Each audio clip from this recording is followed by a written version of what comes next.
Yes, as I was saying, today we are going to talk about how can we build welfare through investing.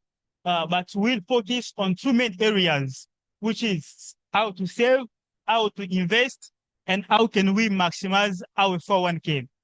We are all in America. America is a good country. There are many opportunities, and we have to take advantage of everything we can in this country.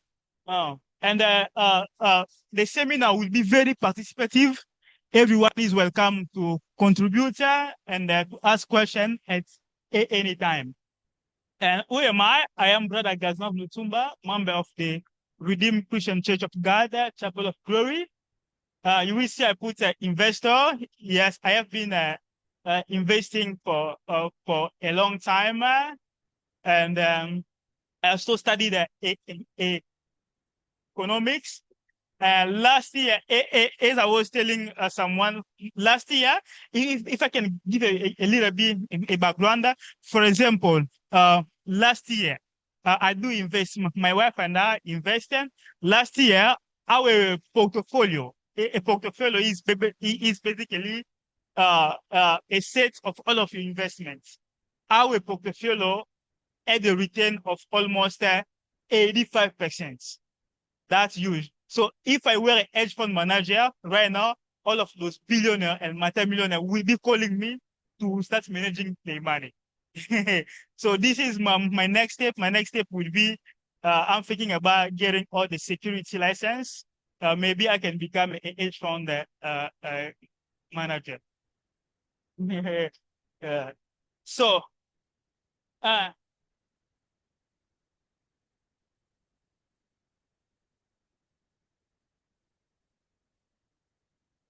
oh, okay, okay.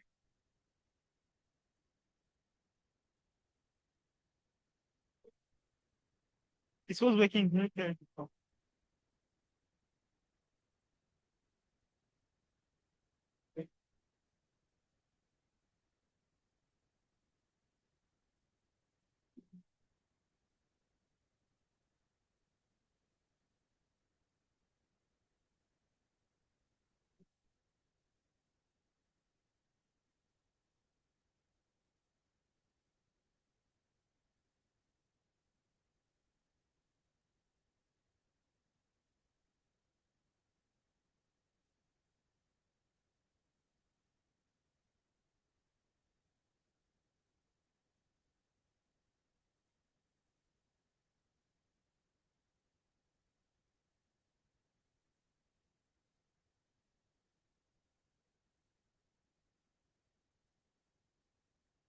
Okay.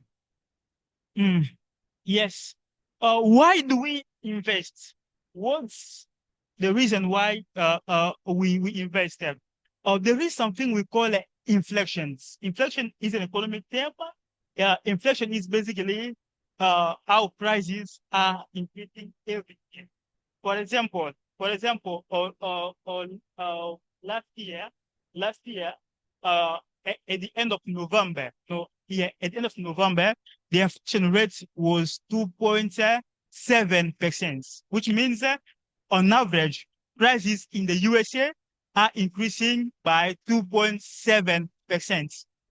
So if you put money in the bank in general, they give you less than 1% in, yeah, something. Yeah. Suppose in your bank, you are getting 0.5, but the inflation is 3%. That means your money, you are losing your purchasing power. Your money is going down by almost, you are losing 2.5% per year if you are keeping your money in the saving accounts. So instead of growing your money, you are losing money.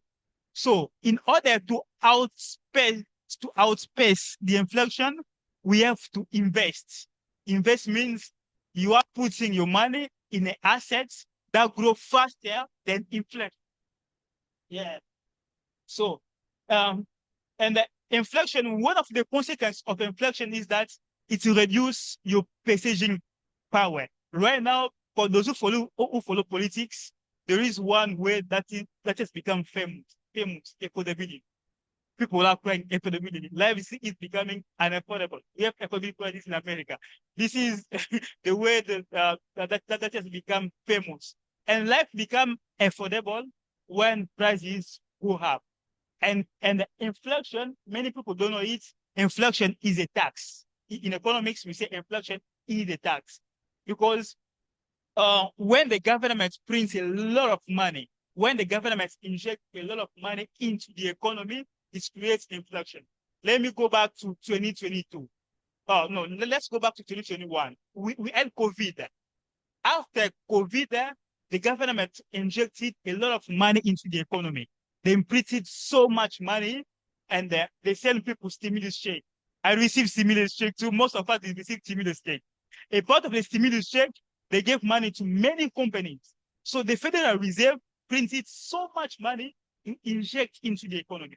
And when the government prints money, it creates inflation. Inflation means that we have a lot of money chasing few goods. And when price go up, when we have so many people have money and they are going to buy a few goods, the law of supply and demands, the prices go up. And when the prices go up, we lose our purchasing power. That's why we say in economics, we say inflation is a tax. It's a tax. The government will not take it from your from your paycheck. But when they print money, the price of goods will happen and your purchasing power reduce. And the big idea of investing is your money must grow faster than inflation to build wealth. That's the key to building wealth. You have to outpace inflation. And uh, we have a concept we call compound interest. For example, if you are investing, inflation is 3%, and you are investing somewhere, they are giving you 4%. The 4% is what we call the interest rate.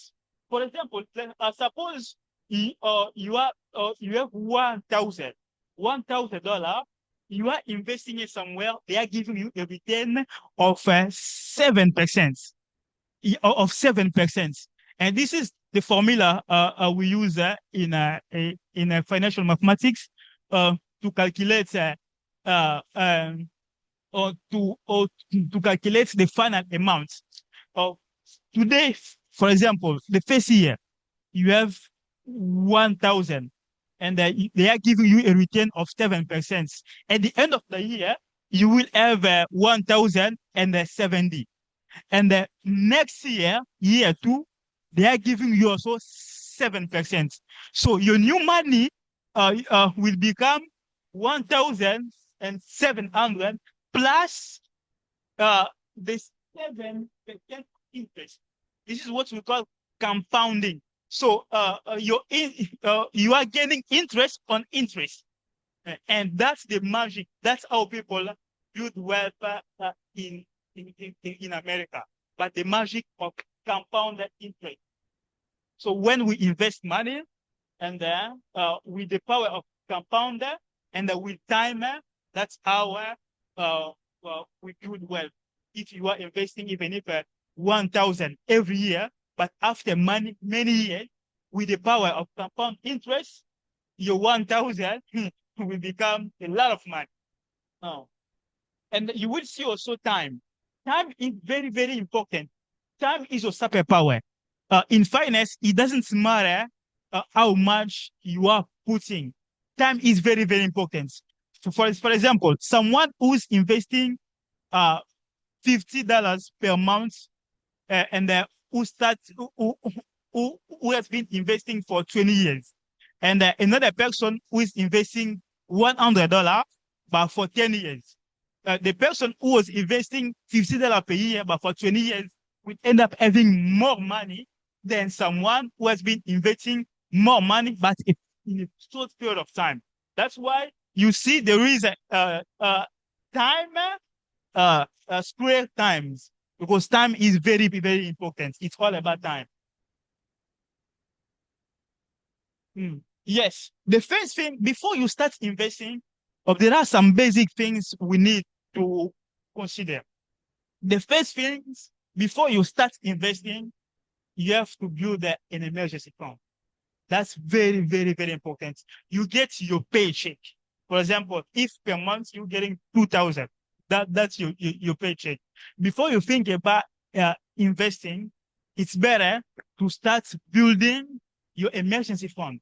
Your emergency fund, it's like the money that can help you during rainy days. And it can be you can build an emergency fund for 3 to 6 months. This is very important. You have to have an emergency fund before you start investing. Why? Because when life hits you, something happened. For example, your car broke. You don't need to sell your assets to go fix your car. You can take money in your emergency fund to fix your car. You see, but if you don't have an emergency fund, you start investing. But when something happened, someone back home has a problem and they call you, you will go sell your investments in order to help someone. That's not good. So that's why it's very important to have an emergency fund first. And after building your emergency fund, you have to kill high interest debts, such as credit card. Do your best to pay off your credit card. And if you have personal loan, do your best to pay off your personal loan first before you start investing. For example, let's suppose you have a credit card company charges on average 20%. Suppose you have a balance of your own credit card companies $10,000 and they charge you 20% of interest. You see, so the 20%, instead of you paying yourself the money, you paying the bank 20% because you have a credit card loan. That's why it's very, very important. If you have a personal loan or a credit card loan with a high interest rates, it's better to finish the credit card loan or the personal loan first instead of before investing. But there is an exceptions because we work, and at our company they offer us 401k, and if your companies offer you 401k, even if you have some loans you have to pay, it's better to invest as much as you can on your 401k so you can get the employee match, because it's like free money. You see, it's like free money. You get your paycheck for $2,000, but your company offers 401k, contributes to 401k, so you can get the match, which is free money from your boss, and then puts a little into building your emergency fund, and also something into paying your credit card debt or your personal loan debt. And yeah, and what is saving? Saving, uh, it's like you are putting aside money that will help you during rainy day. This is what we call saving. You get your paycheck, and you taking a percent. You pay rent, you pay your utility, your phone, and you take a percent also. You put it in saving account. That will help you during rainy day. This is what we call saving. You putting money aside. Instead of consuming money today, you are putting it aside for tomorrow. And why do we save? We save for 3 reasons. The first one is for emergencies. This is what we talked earlier, such as an emergency fund. That's the first reason why we save. And the second is we save for short-term goals. For example, you want to buy a house, you need a down payment. You can save toward this. Or you have a wedding, you're planning for a wedding, you can save for a wedding. You planning for a vacation, you can save for the vacation. Also, we save also for peace of mind. This is where emergency fund comes in. Something happened, instead of putting yourself in too much stress, you can go into your emergency fund, into your saving, so you can solve the problem. That's the reason why we save. And in saving, we have the golden rule. Pay yourself first. It's better to automate it. You receive your paycheck. At our companies, we have the possibility to put multiple bank accounts. You can say $100 will go to this bank account. This will go to this bank account. So you can automate your saving. Mm. And if you are savings, where can you put your saving? We have multiple people. Where can you put your saving? We have regular savings. Regular savings are the saving we get from banks. We all have our banks, U.S. Bank, Chase. They offer us saving accounts and checking accounts. And the saving accounts they offer almost, as Mami said, zero something. This is what we call regular saving accounts. We also have high yield saving accounts. High yield saving accounts offer higher interest rates. Generally, they offer interest rates that is higher than the rate of inflation. For example, Vanguard has a cash plan. They call it Cash Plus. It's basically a high yield saving account. On average, they offer a rate of 3.4% in Vanguard. And there are some companies such as Capital One, they offer also 3.4%. This is a high yield saving account. That's where you can put your emergency fund.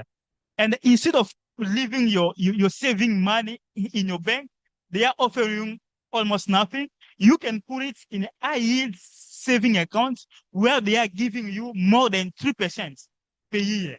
You see, so you are beating inflation because remember, the goal is to beat inflation. You see, if you are keeping your money in your saving account, you are losing in your regular saving accounts, you are losing your purchasing power. Mm. And the high saving account are also insured up to 250,000, which means if something happens, the bank goes bankrupt, you will get your money back. Your money will not go away. The money is insured. Apart from that, we have also a certificate of deposit, CD. Right.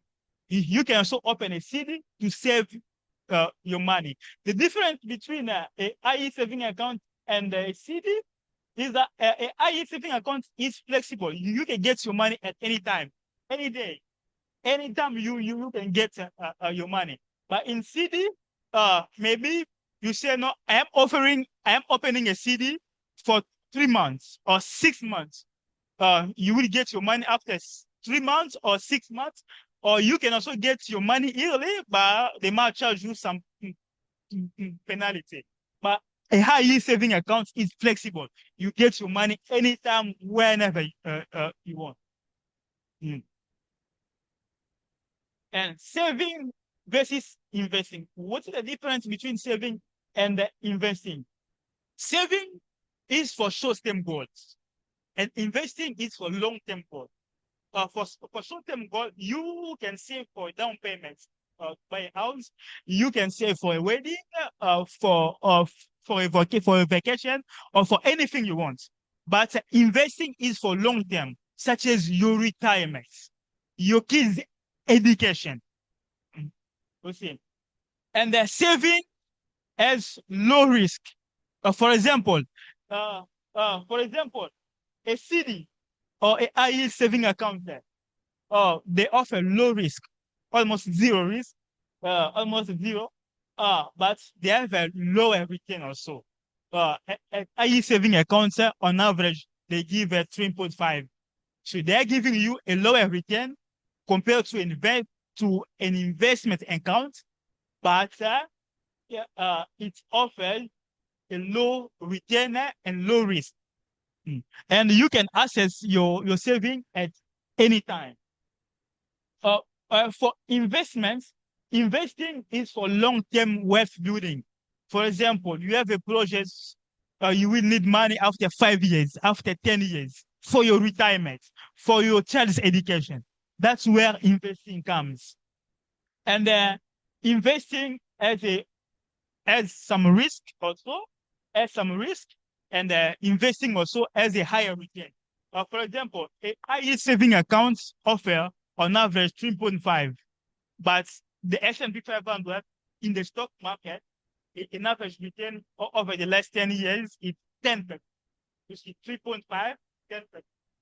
Investing, we have high uh, return, also um, higher, not higher risk, but risk is involved. But in saving, we have low return and the risk is also low. Mm.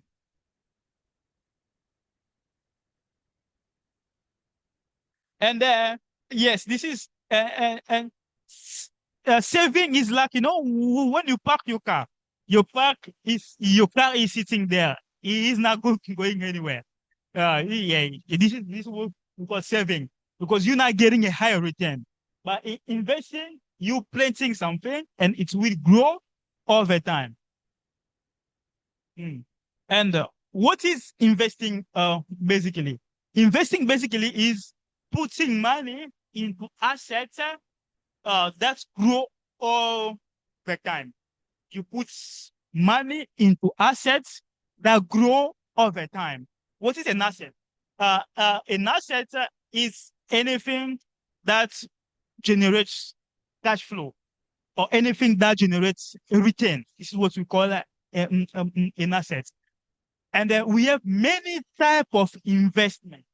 We have stocks, we have bonds, we have funds, we have real estate, and we have many more. We have also what we call alternative investments, such as private credit.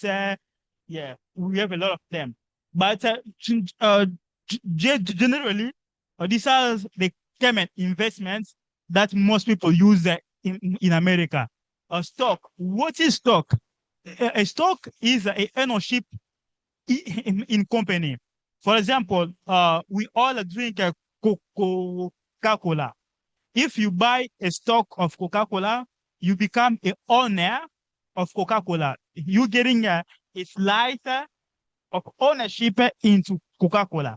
This is what we call stock. When you buy a stock of a company, such as Walmart, for example, if you go to Walmart, you can become an owner of Walmart. If you become an owner of Walmart, if Walmart makes a profit, they will share the profits with you. Walmart is one of the stock I love. We own it. We get some dividend from Walmart, so it's a good one. And we have also bond. Bond is lending money. When you lend money to the USA government, the USA government gives you bond.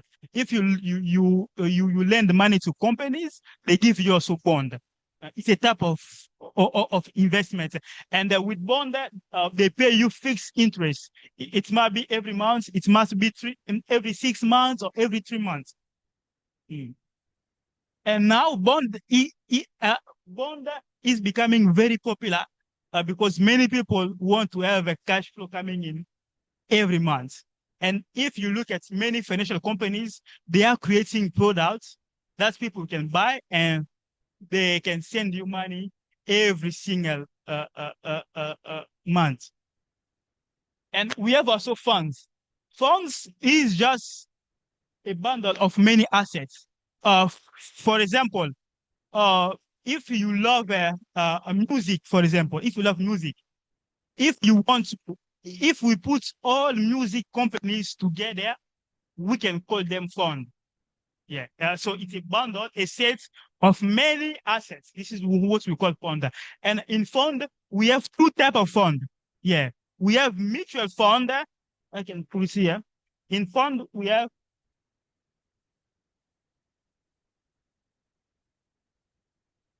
mutual fund and ETF. Yeah. A fund is basically it's a bundle of many companies. For example, in technology, we have many tech companies. We have Microsoft, we have Google, we have Apple. So if I want to make a founder of tech company, it will be a set of all of those state company. This is what we call a fund.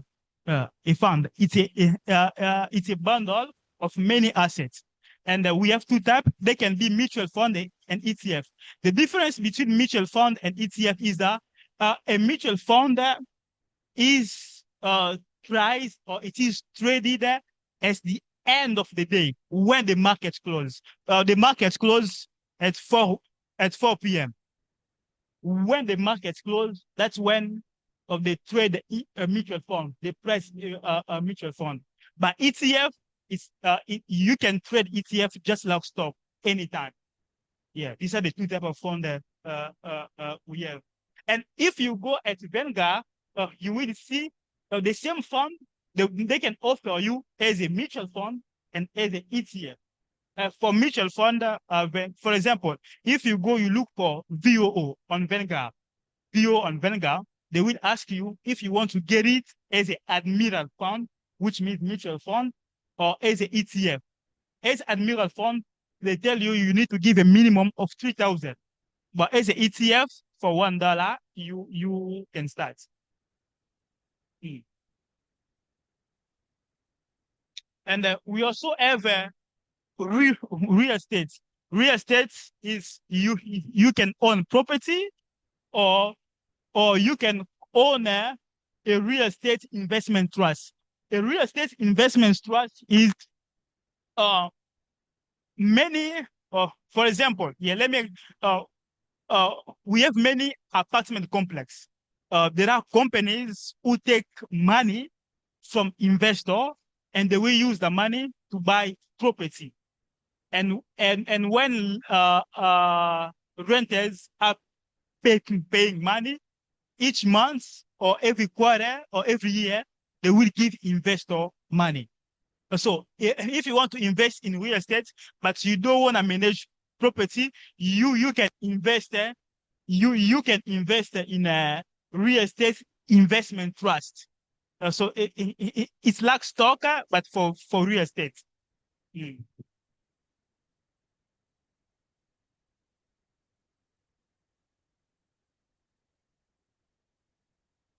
Yes. Now we will go.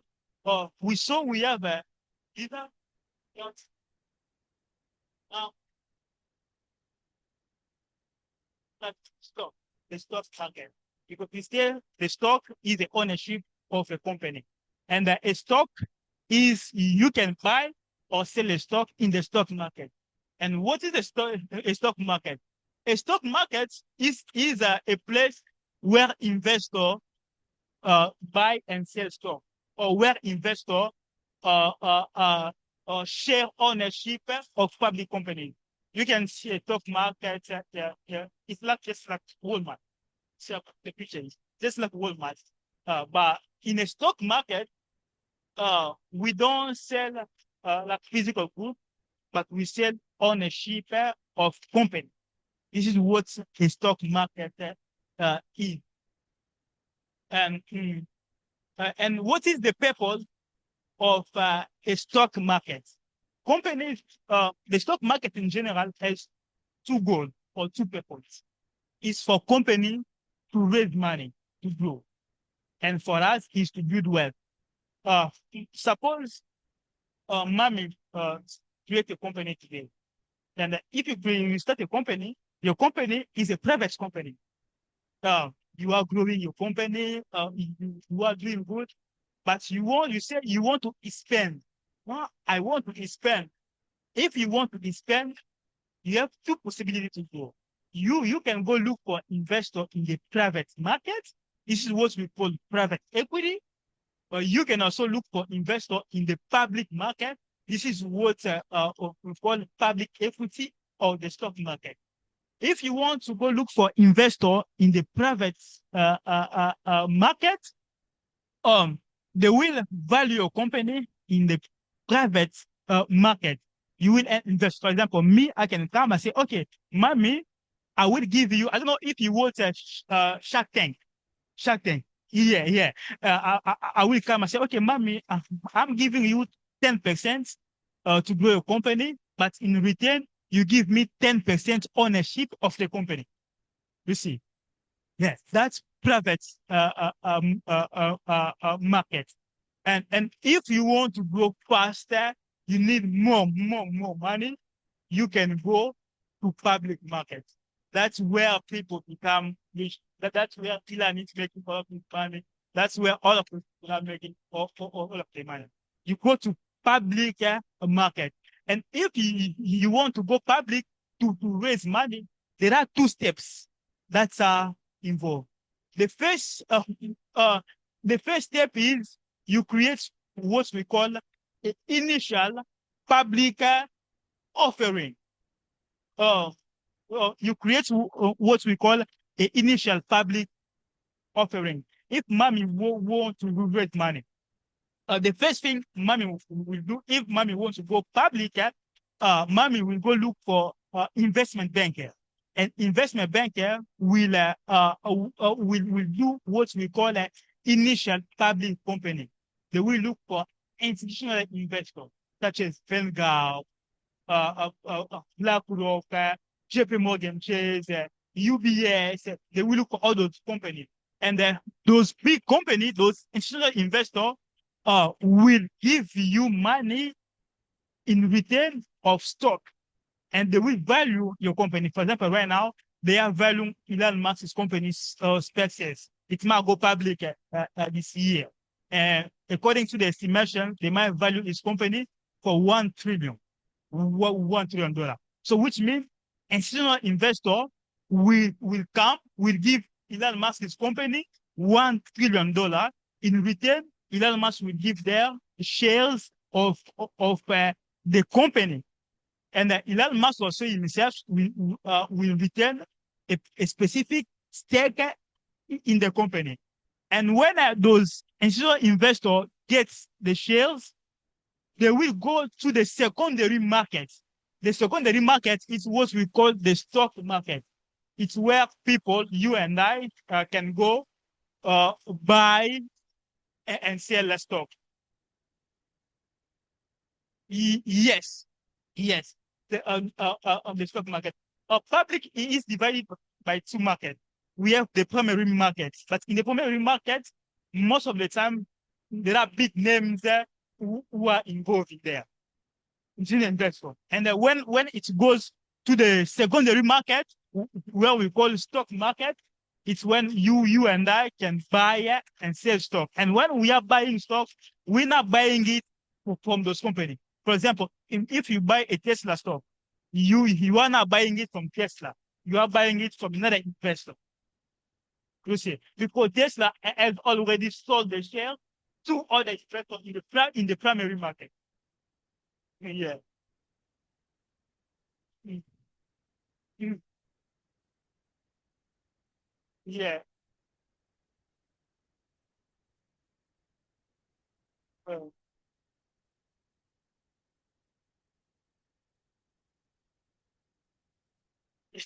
yeah.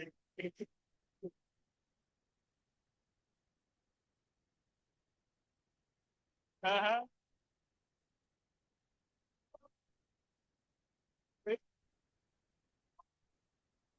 Uh-huh.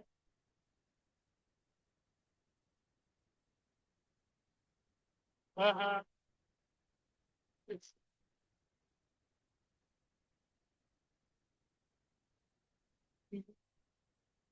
Yeah. Yeah, that's okay there.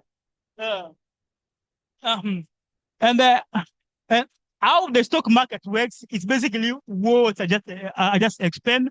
And we have many players, key players that are involved.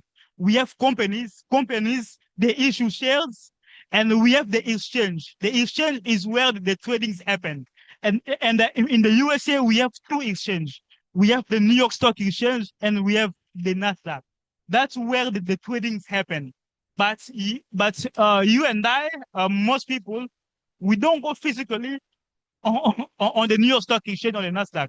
We go through broker. A broker is someone who is using the intermediary role between investors, between someone who's selling and someone who is buying. Yeah, Robin Hood is a broker. Yeah, it's a broker. So Robin Hood is putting in contact two people, two investors, those who are selling and those who are buying, and everything happened in those through those brokers. We have multiple brokers. We talk about them. Yes, exactly. And then we have the brokerage accounts. We have brokerage. We have Fidelity, Schwab, Vanguard, Robinhood. These are brokers, you see. And we have also a regulator. In the USA, we have the Security Exchange Commission. They regulate the stock market to make sure the big guys are not taking advantage of the little guys. So, yes, uh, this is the IPO and the secondary market. What I just explained here. Uh, yes, you will see stock go up and down all the time. Green, red. What makes stock go up and down? It's the simple thing to talk about in economy, the law of supply and demand. This is what makes stocks move up and down. If more people are buying a stock and are buying something, the price will go up. If more people are getting they are still the price will go down. This is what makes stock go up and down, supply and demand. But there are some specific events that are pushing people to buy more stock, and that are pushing also other people to sell more stock. Uh, uh, there is one thing people need to keep in mind. The primary driver of the stock market that make the stock market go up is earning. Because we invest for getting money. When you buy a share, you are open for the company to make more money so they can pay you dividend. You see, and it's earning that makes prices go up and down. Where I work at Tesla. Mm, yeah, yeah.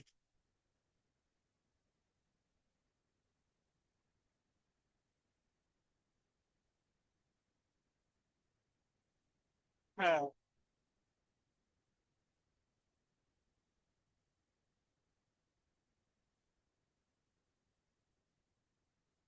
uh,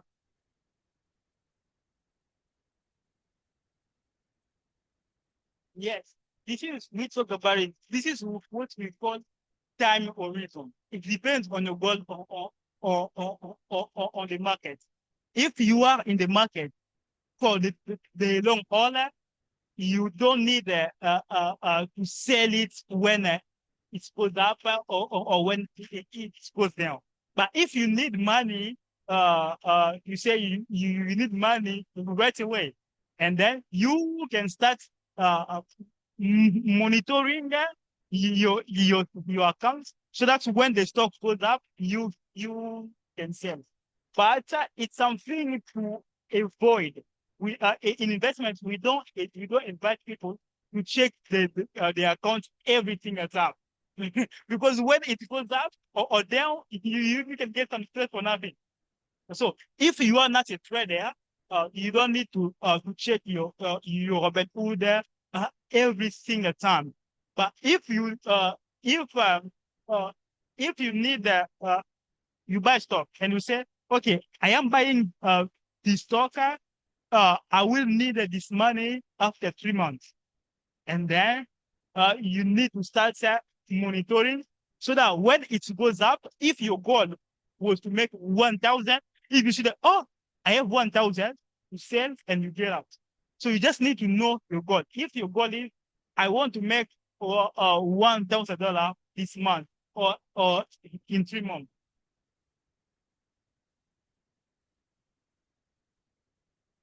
Good morning, sir. Mhm.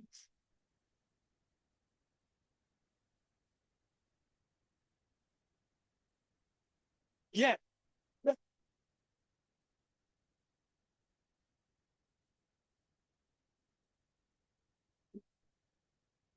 Yeah.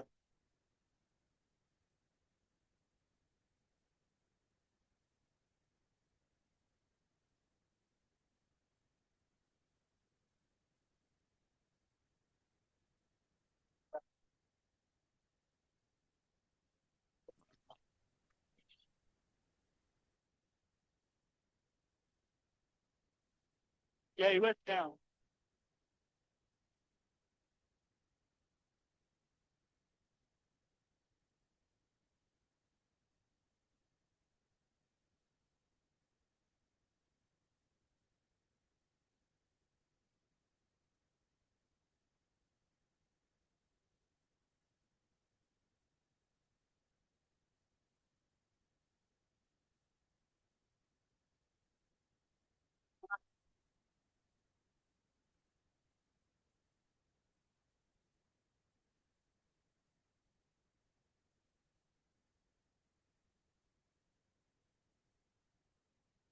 Yeah, that that's even good. Yeah, that's even good. Uh-huh.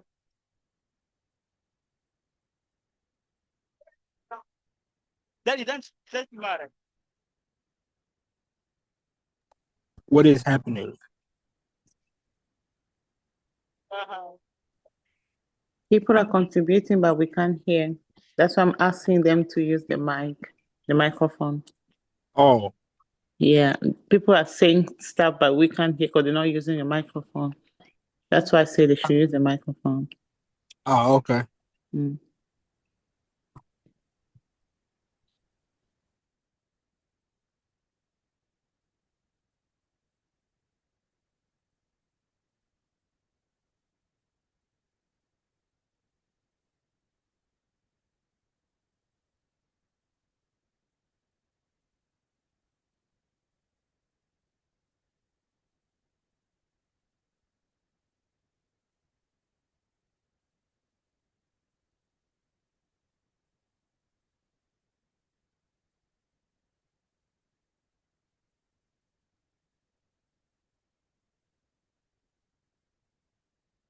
Come back. Investing is for the long term. They grow. Yeah. So mhm, yeah. So after 1 year, 2 year, or 3 years, your money, your stock will always grow. Even if suppose you buy it today, you buy your share today at $200.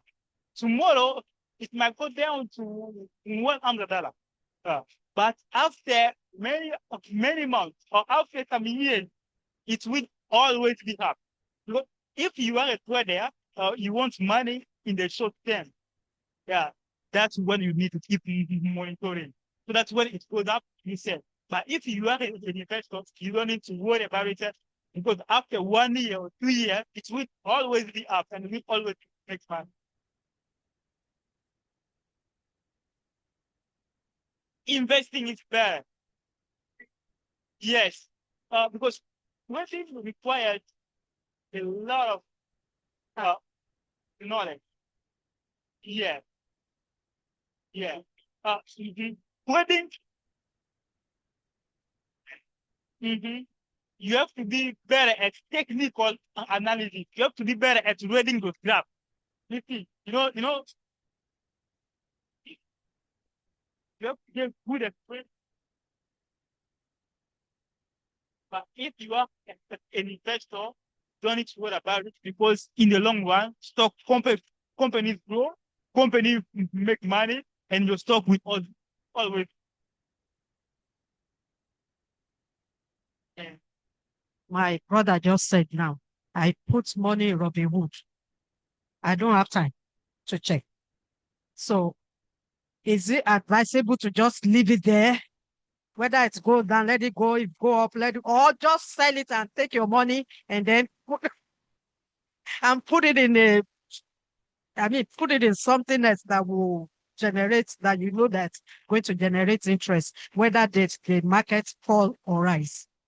Yes, that's a very good question. if on Robinhood you bought an individual stock, remember what I was explaining here, we have a founder and individual stock. And individual stock is like one stock, Tesla or Google. Founder is a basket of many companies together. This is a war put on the end. And a fund can trade an index. A fund can trade, for example, what Theo trades the S&P 500 index. If you bet in the S&P 500 index fund, you are investing in all the 500 biggest companies in the USA. You are not investing in a single company. And if on your Robinhood, you bought, for example, one single stock, Tesla, and it is now moving up, it's only slow, you can sell it and go buy an index.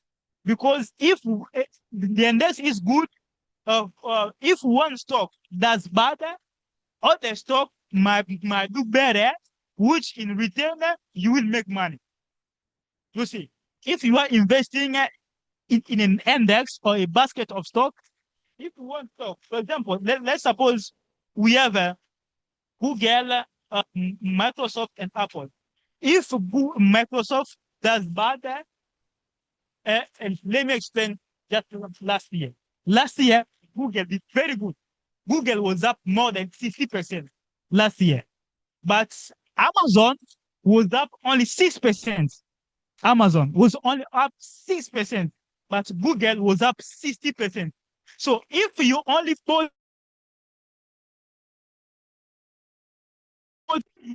Google, you had a return of 60%.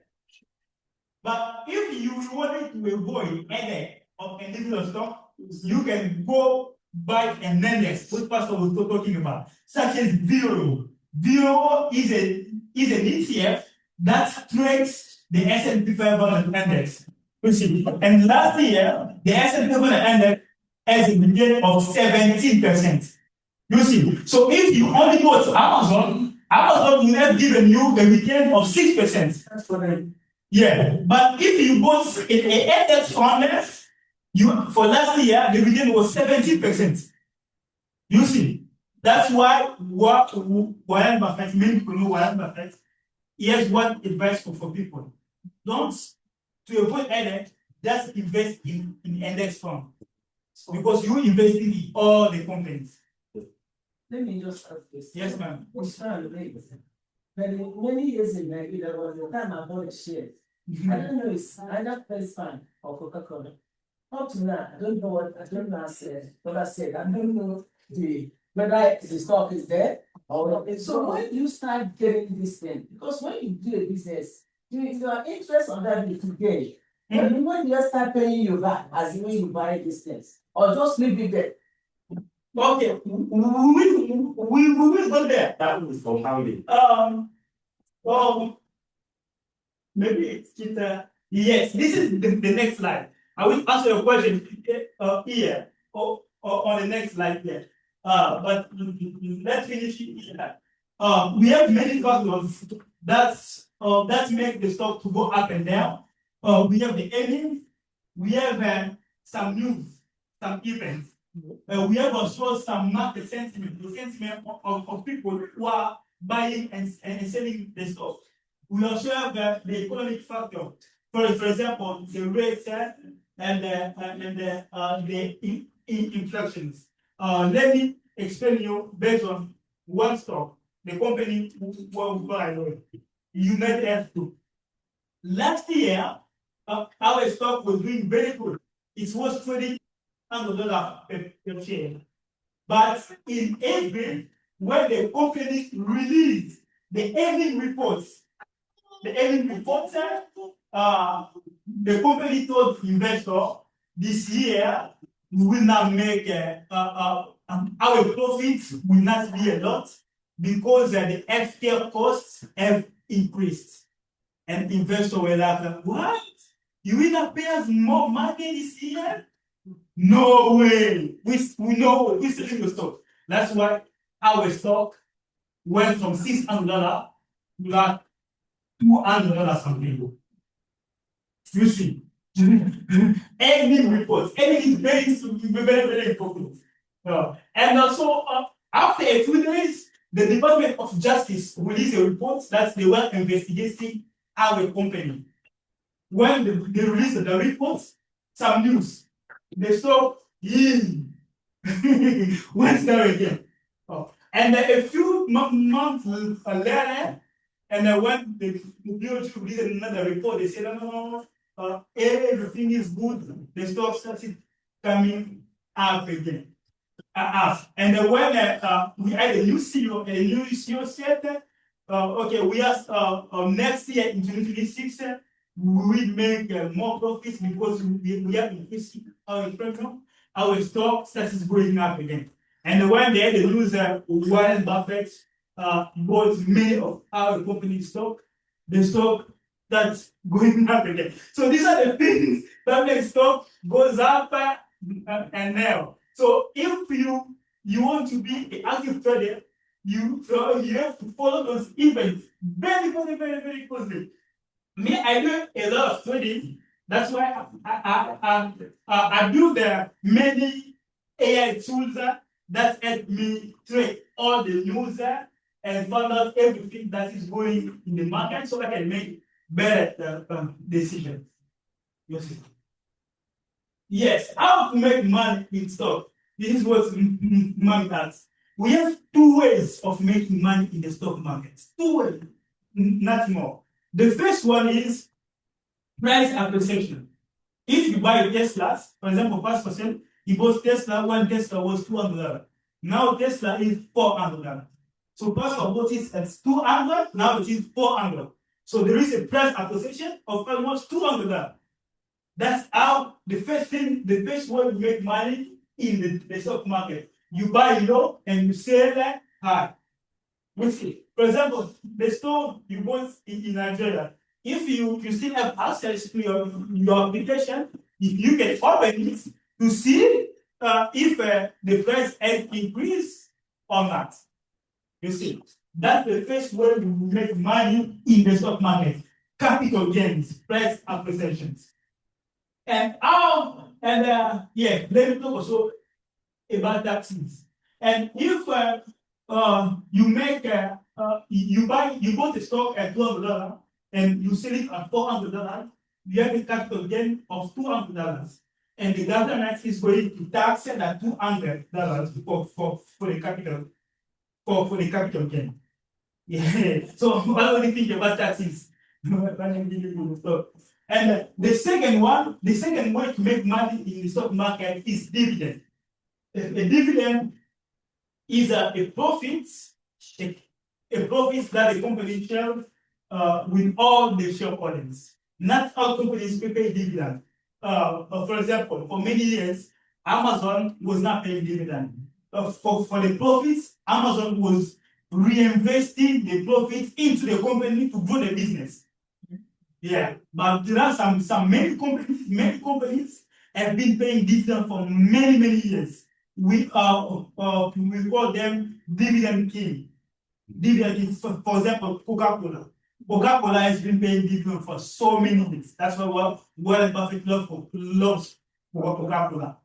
Yeah, we also have, for example, where I work, United States Group, they pay very high dividend. There are many companies who pay dividend. That's another way to make money. And if you are a value investor, you look for companies that have the potential to make more money in the future. Companies that are undervalued and that have the potential to make more money in the future. So, a dividend is what also we call fixed income. You see, if you want money to come to your bank every 2 months or every month, let me also elaborate more on it. Nowadays, there are some companies who pay dividend every month, and there are some companies who pay dividend every 3 months. for stock in general, they pay dividend every 3 months. Let me give an example of Walmart and United. We own Walmart stock and United Group stock and many other stock. So every 3 months, every quarter, if Walmart makes a profit, they send the profit to all shareholders. So everyone who owns the Walmart stock. The same with the United AF Group. They said every 3 months. And then now we have some ETF. Many companies are creating ETF where they are sending people dividend every month. Because now people need cash flow coming in every month. When you see money coming in every month. So now we have many companies who are we talk about it, who are paying dividend every single month. So these are the two ways to make money in the stock market. And I can give an example of my wife and I. We have some shares. We get dividend every 3 months. We also have some fund of the payers dividend every month. And at the end of every month, they pay. You said it is depend on how much you are investing. By good time. Most time is they pay you per share. Per share. If they are saying they are paying every investor $1 per share. Okay. So if you have 1 share, you get $1. Okay. If you have 1 million share, you get $1 million. Okay. Yeah. That's the way it goes. For example, for United Group, they pay last quarter they paid 2.7 per share, $2.7 per share. I have a question. For example, the United something that I need. If I invest 1,000, right? I just want us to know, like, how much will I get as dividend at the end of the 3 months? Yes. Right now, 1 share of United Group is trading at $340. So, Yeah. For $1,000, so you will get almost 3 shares. Close to 3 shares. Yeah, almost 3 shares. And every 3 months, if they pay almost 2.5, so every 3 months, you will get almost $7.5. Yeah, that's dividend. That's dividend. And if the stock goes up, you have a total. The total return is plus dividend. You see, for example, right now the stock is $300, but United Group is a good company. And the stock was at $600, and I'm sure it is going back at $600. So if you buy the stock at 300 and it's become 600, you get the 600 for the price change plus the dividend. This, and if it comes down, if it comes down, you will still get the dividend. But your share, if you bought it at 300, it will become 200 something. But don't worry, don't sell, it will still go up. Yes. And when you are buying a share, we have 2 types of order. We have a market order and we have a limit order. A market order, you are buying at the price. For example, when you go to a gas station, you are putting gas. You putting gas at the price you are seeing. This is what we call market order. And if you want limit order, you say, okay, I am placing this order, but you telling Robin, you would execute this order if the price is at this specific amount. You see, this is what we call limit order. And for example, if Tesla now is $400, you say, okay, I place this limit order, but you will execute it if Tesla becomes $200. Yeah. Yes, we'll talk about it. In the stock market, it's better to diversify your portfolio. And instead of buying a single stock, for example, a stock of Walmart or Tesla, you can buy a fund, and we have many types of funds. We have mutual fund, we have ETF, and we have an index fund. You see? So if you don't know much about the stock market, or you don't have time to do research to pick an individual stock, these are the three things you can buy. You can buy a mutual fund, you can buy an ETF, or you can buy an index fund that trades a specific index. For example, me personally, this is what Pastor said also. I recommend people buying the index fund, the S&P 500 index. And many companies have many funds that tracks the S&P 500. For example, Vanguard has VOO. If you put a VOO, it means Vanguard has it. This is what to avoid headache. Instead of owning one stock, you can own all company in the basket.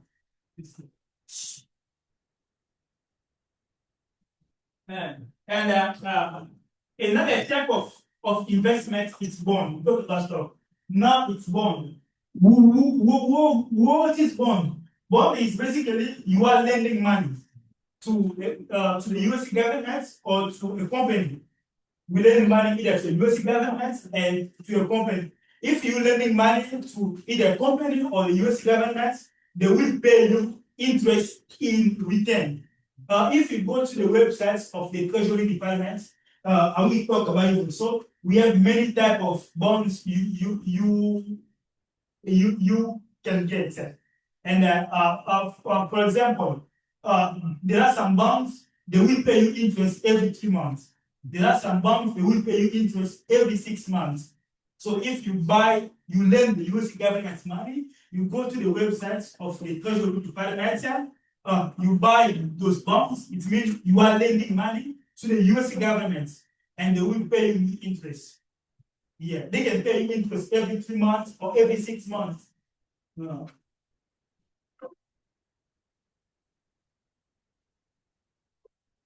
Yes, we also what we call fixed income. Especially many people these days, they want cash flow. They want money to come in every month, every 3 months.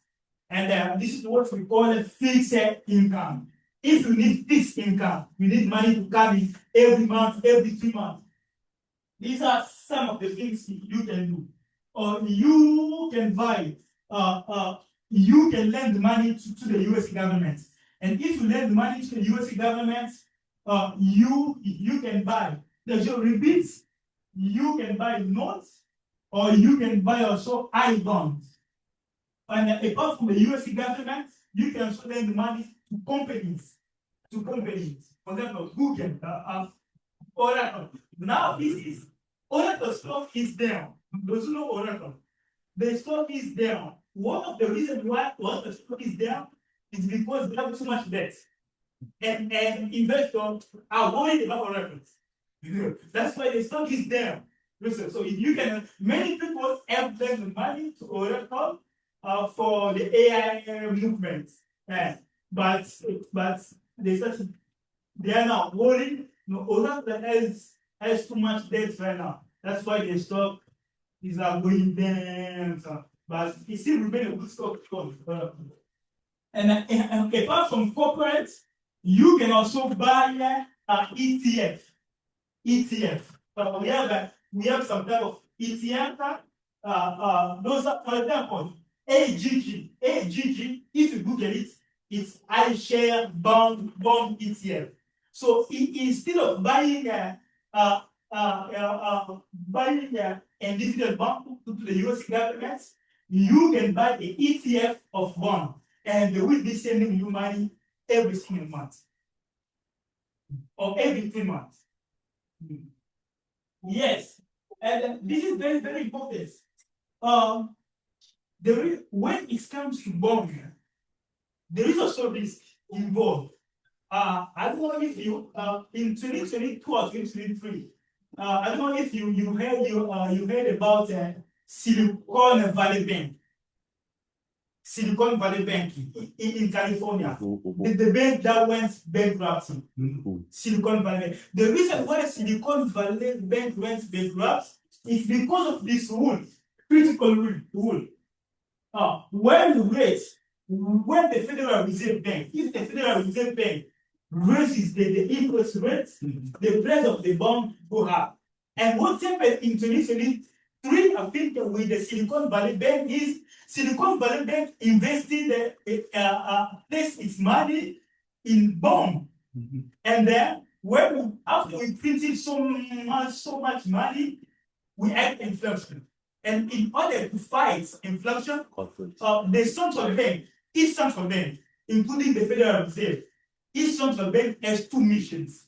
The first mission of the central bank is price stability, to make sure the inflation is around 2%. This is the first mission of the Federal Reserve. The second mission of the Federal Reserve is employment stability, to make sure people have jobs.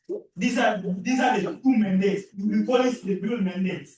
When Congress created voting for the Federal Reserve Act in 1913, they gave it two mandates. Make sure prices are not going up.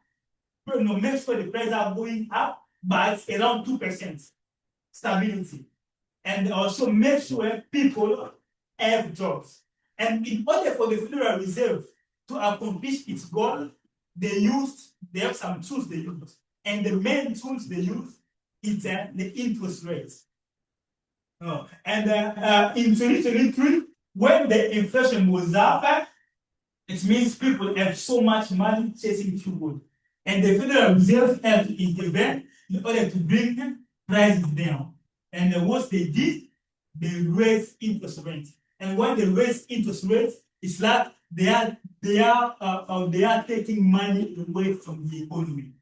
And when that happens, the bond price goes down. And Silicon Valley made a mistake.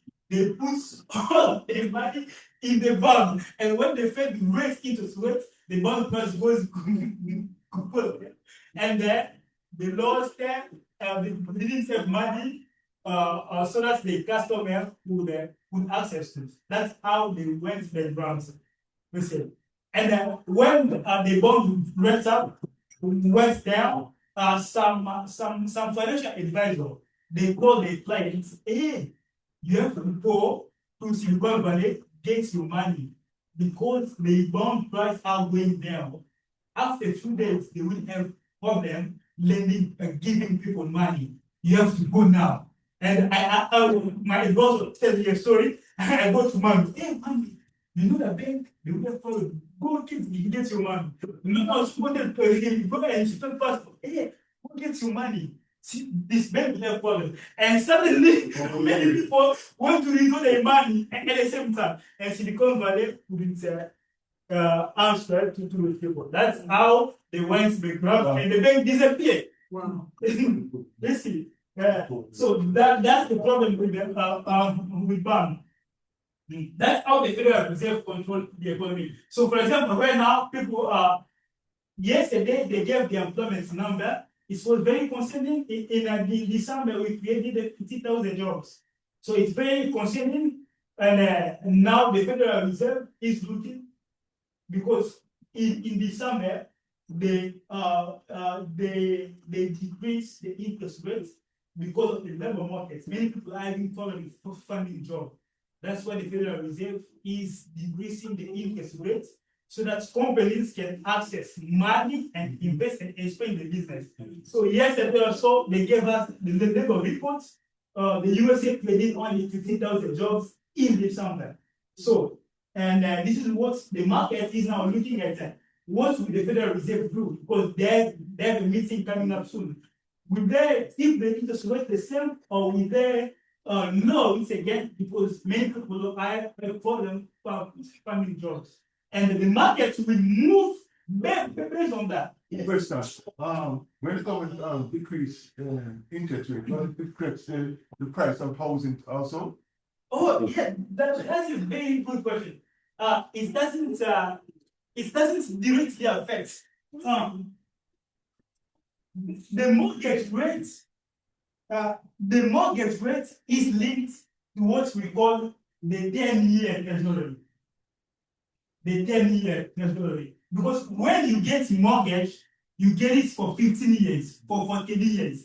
And the rate that the Federal Reserve fix is for short term. For short term. So they cannot use a short term rate, as a baseline for a long term loan. That's why the mortgage rate is linked to the 10-year treasury. So if you want to know whether the mortgage rate will increase and decrease, look at the 10-year treasury. And yesterday, something, I don't know if you're following the news, something very good happened. What Trump did, Trump ordered the Freddie Mac to buy 200 billions of mortgage-backed security. Wow. This is what's happened. You know, when we get mortgage, we buy house. They bundle all of those mortgage into what they call mortgage-backed security, and they go sell it in the mortgage market. And investor, they buy those mortgage. And in order to bring the mortgage rates down, Trump ordered the Freddie Mac to go into the mortgage market and to buy 200 billion mortgage-backed security. Because when you do it, you take more mortgage-backed security into the economy. There become few of them, and the rate goes down. That's why yesterday mortgage rates went down to 9.9. Yesterday, you see, because and if you look at the 10-year also went down because the mortgage rate is basically the 10-year plus the risk. When the mortgage rate is fixed in the market, they take whatever the 10-year treasury is. If it is 4%, they will take the 4% and the other another risk factor. But the Federal Reserve rate can also indirectly affect the mortgage rate. It can also not directly, but indirectly. For example, when we had the financial crisis in 2008, the Federal Reserve did what we call in economics unconventional monetary policy. They use what we call quantitative easing. Quantitative easing is instead of printing money, the Federal Reserve can go also into the mortgage market to buy those mortgage-backed security. Or they can also go buy bond in the bond market. Yeah, because the 10-year treasury, it's the bond market for the treasury department. And when the Federal Reserve goes into the mortgage market and into the bond market to buy bond or to buy mortgage-backed security, this is what we call in economy quantitative easing. That's where the mortgage rate can also go down. Because everything for the mortgage rates happens in the bond market and the mortgage market. That's why people enjoy the 2%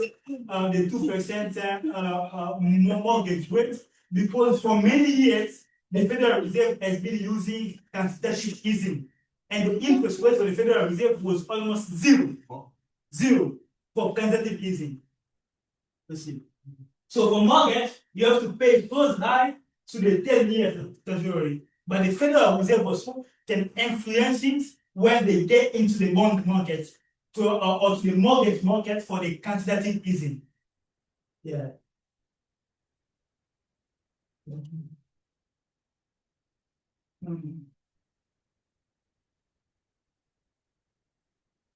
That one. Sorry. Oh yes, these are just the type of the treasury. This is for fixed income. You can buy treasury bill or treasury notes or treasury bond, or you can buy tips. Many investors, such as Ray Dalio, they recommend people to buy tips. Tips is very good. You can buy all of those things into the websites of the Treasury Department or to any broker. This is for fixed income. If you buy those bonds, the Treasury Department will be paying you interest. Quite sure. Yes, I want to ask about the treasury. Yes. Because like my sister in Nigeria, right? She said when you invest in treasury, something like that, they pay you interest costs. Right? If you buy for 1 year, you invest the money for 1 year, but they pay you interest cost. Yeah. I don't know if they have that limit. Yeah. In the USA, for example, they all make a difference. For example, for treasury bills, they don't pay you interest, but they sell you at discounts. Suppose if the treasury bill is 10,000, and when you want to buy it, instead of buying it at 10,000, they will offer you discounts. You can buy it at 9,000. And when it gets to maturity, for example, if you buy it for 1 month, instead of it is 10,000, you go buy it. Instead of paying 10,000, they say, okay, you pay 9,000 at a discount. And after 1 month, when we get your money back, they will give you 10,000, 9,000. That's how people make money. You see, when you buy it for, when you go to buy it, right? Yeah. You pay 10,000. No, They they give you pay 9. Okay, they give you A discount. yes. If you want that of 10,000, right? They will give you 1,000 discount, so you pay 9,000. 9,000, yeah. And After 1 month, 1 month, after 1 year, a week to 1 year. You can get it for 1 month or 2 weeks. It just depends on you. And if you get it for 1 month, after 1 month, you want to sell it. You sell it, instead of you getting back 9,000, they will give you 10,000. So that's how you make money. Yeah, for treasury. Yeah. But You for want to make big money. but for treasury notes and the thing and the treasury bond, they pay you interest. It's money every three months. Yes, for treasury notes they pay interest every 3 months, and for treasury bond they pay interest every 6 months. Yes. Yeah, but very interesting. The USA government has a debt of almost 36 trillion. So the USA government owns people who have bonds. The USA government owns them $38 trillion. So every year, the USA government pay interest to those people. And the interest they give to those people every year is almost $1.2 trillion. You see, yeah.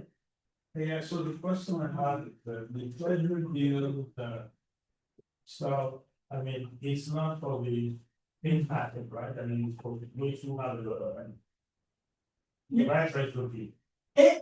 Anyone can get it, but if you have a lot of money, you will also make more money. Yeah, But anyone can get you it. cannot buy, say, that's $1,000 or.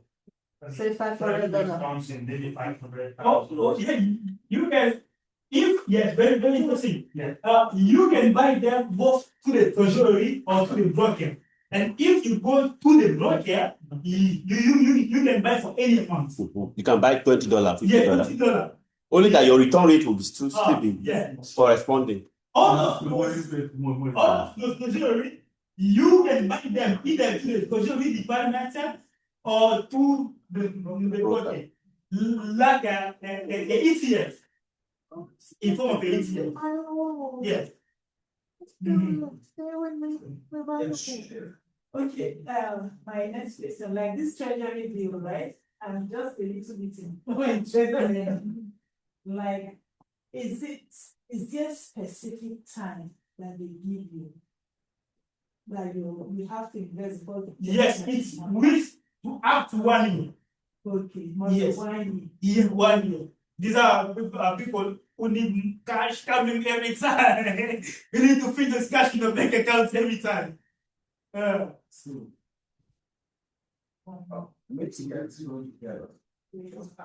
are the risks of investing tertiary instead of tertiary? Oh, yes. Yes, the risk is if the US government goes bankrupt, the government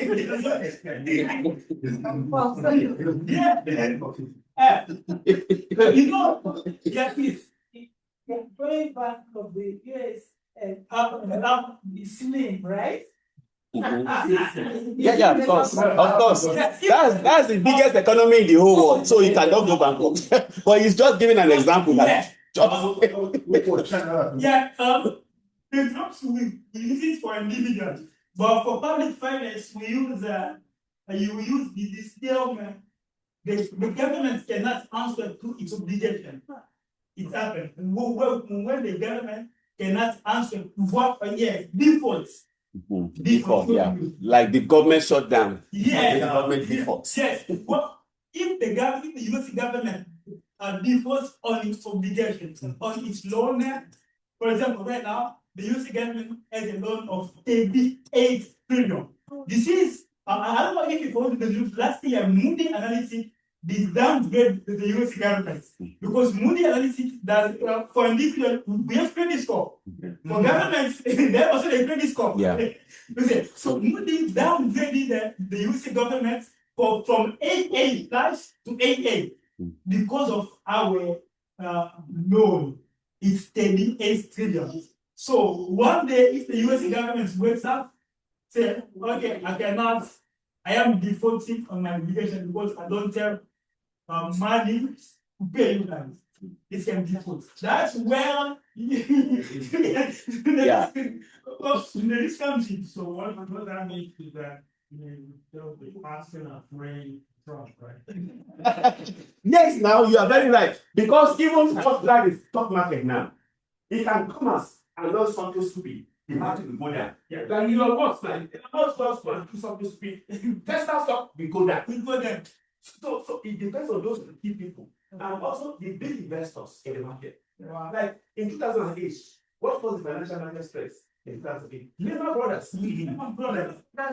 Is owned by the Jews. They own the banks. They went bankrupt. Banks depend on them, their money. They are just private. So Lehman Brothers had a little crisis then in 2008. They have to focus on cash. And the whole financial market, the whole world went down. Because of Lehman Brothers. Just owned by the family. And that's why I was thinking, I was going to say about the Jews in the church very soon. Because we have a lot of things to learn from the Jews. A lot of things to learn from them. When they do their business, they don't go to lend money for the banks.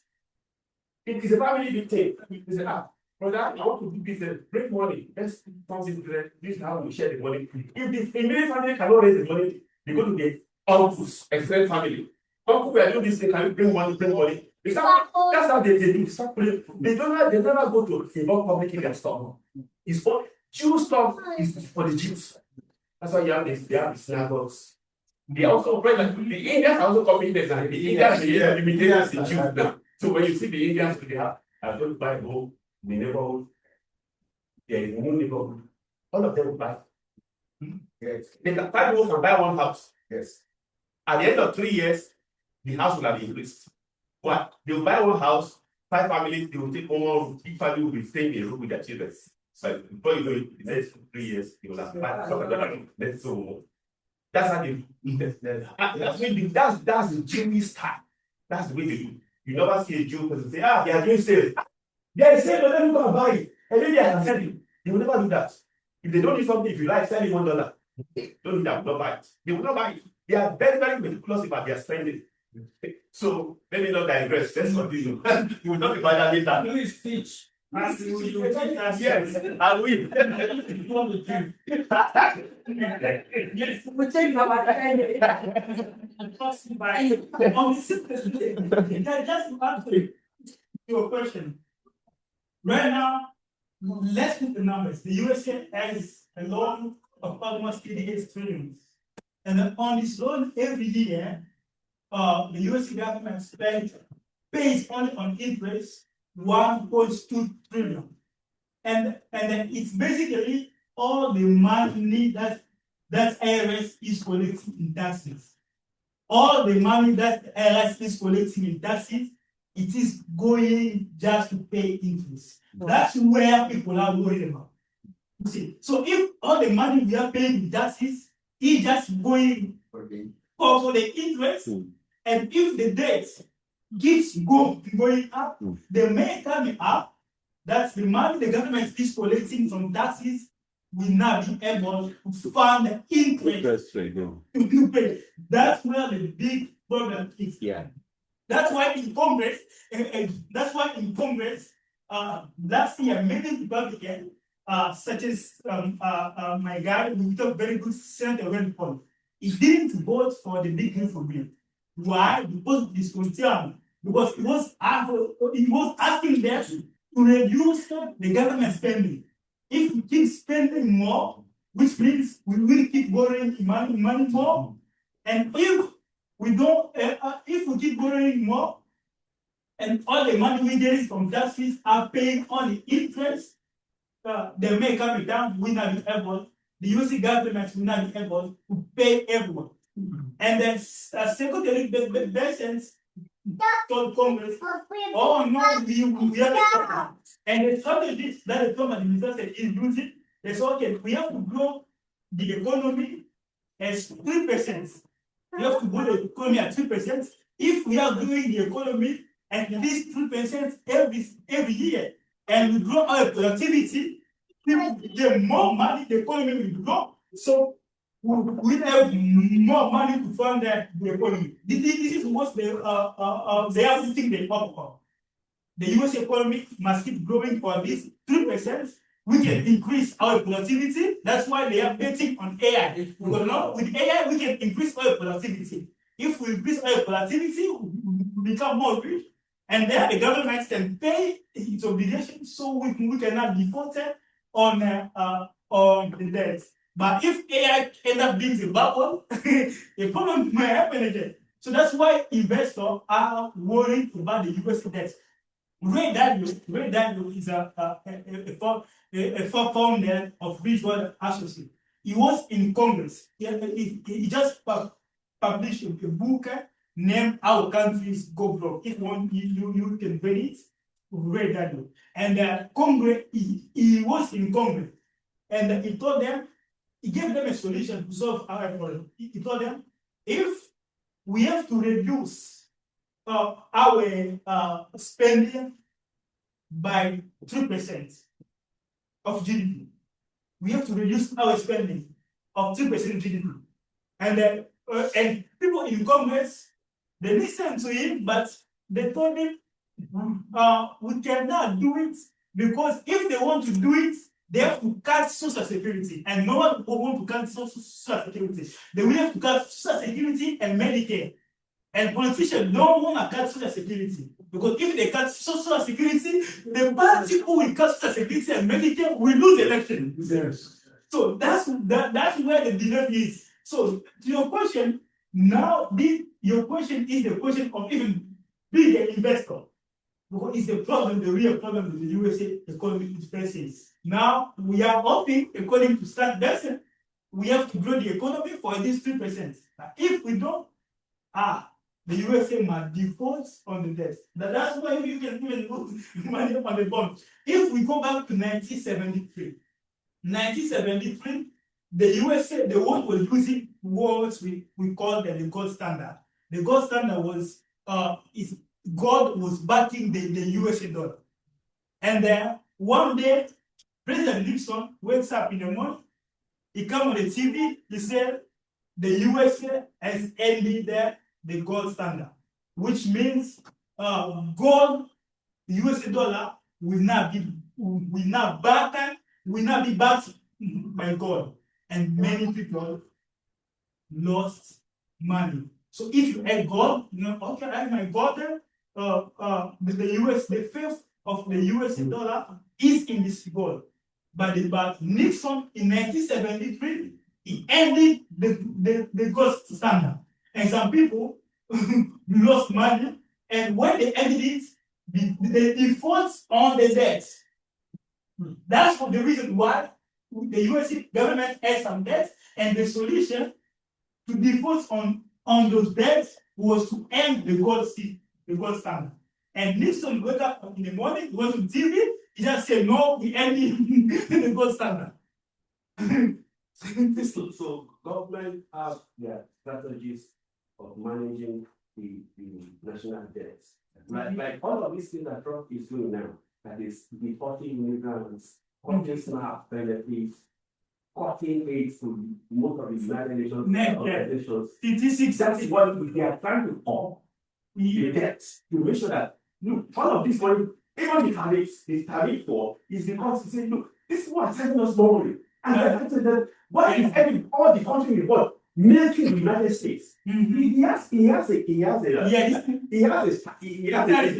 but then that type of war, you don't just you have to plan. Exactly. What is the backup plan? How do we reverse this trend? What do we do? Okay, like the other time that the meat was coming from Argentina, there was something of meat. One of those things you have to have a backup plan. Okay, let's empower our farmers so that we can produce enough meat. When we can produce enough meat, we're going to learn the same tariff that is coming from Argentina. So he's fighting back and saying, if you are this country, you're putting us 10%, we will also charge you 10%. Now that's why the tariff war happened. Because China was charging a lot of money from the US, but the US was charging them less money. So it was like, he has a point, but those type of war, you don't just start, you have to have a strategy to back up your plan, your action, because it can cause another recession. It almost lost it. Actually, there was actually a recession, but it was not very strong, it was not very, but there was actually a recession, but it was not very well pronounced. So those are the kind of things government is to balance the economy to make sure that, okay, why are many countries charging us a tariff and we cannot charge them back the same amount? That's what it was doing. All of these things, fighting immigrants and stopping payment, is just to try to reduce some of this excessive government spending. Even the loan they did last year, for hiring better workers. Those are that years, but they are just trying to cut expenses to manage their effort. It has to be carefully planned. Carefully planned. Thank you. Yes, this is we talk about many assets for now. And then if we can recover, we have high yield saving accounts and treasury bills. Those are very, very safe. These are the investments from the safest to the riskiest. We have high yield saving accounts, bond fund, index fund, sector ETF, and individual stock.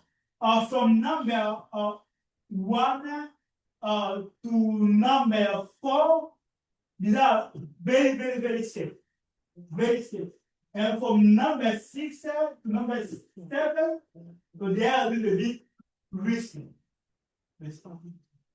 And then your choice depends just on your time horizon. This is sorry, I want to ask. Since highest safety, do they have it in individual banks? Like maybe like Wells Fargo. Can I go to them and tell them I want to start a highest saving? Yes. Some banks, yes, you can do it online. For example, for us, my wife and I, we use Vanguard. If you go on Vanguard, look for Vanguard Cash Plus. This is the IG saving account. You can also go at Capital One of Australia. Some banks don't have it. Some banks don't have it. But a few banks, especially those who operate online, they do everything. And Venga is one of them. It's one. It's not Venga. Is it BOO? No. Venga.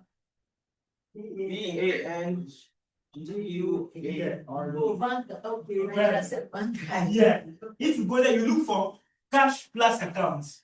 Okay, Vanguard. That's But what you know, you the do. problem is online, like they said, no, this fraudulent thing. Sometimes Yeah, yes. many Yes, you have to look for big company. For example, Venga is the biggest. It's a big company. Yeah, big company. So that's why I want people to go to Venga. Yeah, go to Venga. I'll just Google Vanguard, just Vanguard. Yeah, Venga. That Cash Plus. You have to get Cash Plus. Yeah. Cash Plus. So you can get an IE saving account, treasury receipt, bond funds, index fund, sector ETF, and digital stock. So maybe we'll have to cut the class. So maybe we'll have to plan for another session, right? Another session, We have yeah. like how many Yeah. minutes? I think we have 5 minutes more. Maybe we need to plan for Another session, sometime that we do, because Yeah. I don't think we can cover everything in this. Yeah, but it's almost time, man. Yeah. So maybe we'll round up so that maybe some people have questions. Because you said when you Madam asked how to get to Vanguard and some other stuff to invest. One need to be very careful before going on. Because all the website and then like this, it looked the same. But whenever you see what website I say .com at the end, they are big. You see .com. Let me show you. One need to be very careful that it's kind of. Are you is she's in a group chat for the church? No, I don't even put our name there. Yes, I will send them the link from Vega. And any of the slide, I saw some slides for the steps to take. Who goes to board banner, maybe because we are finishes here. But next time we will have in the following slides have the skate. But if you have questions, they can ask questions. And for the remaining, we can soon learn. But there are many more things to talk about. Yes, Stephen. What's the difference between gambling and investing? Yeah, that's a very, very good question. You know, gambling,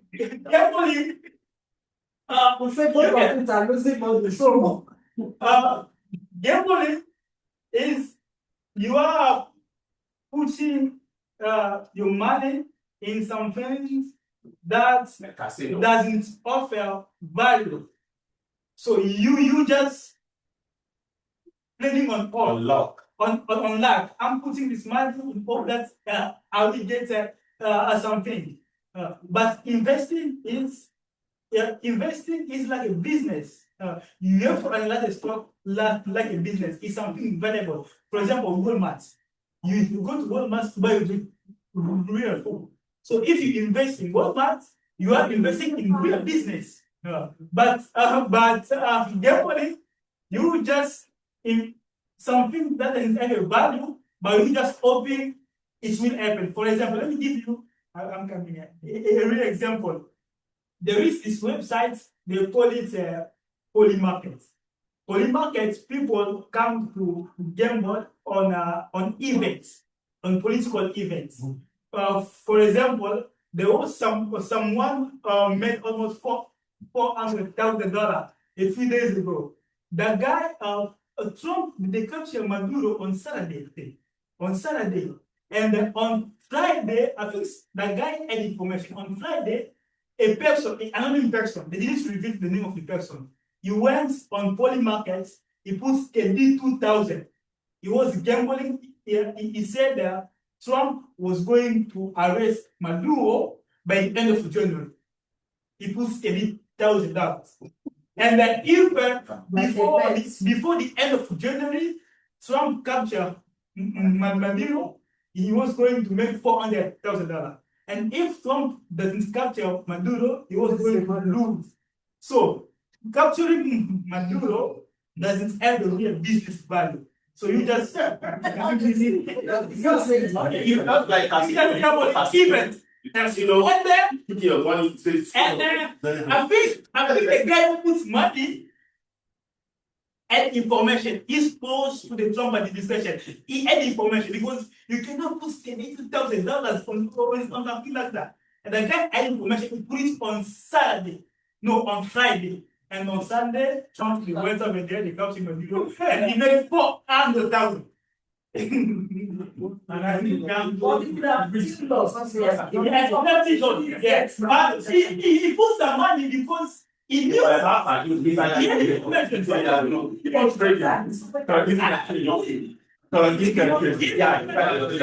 people are that information that they have information among the government staff that something is going to happen.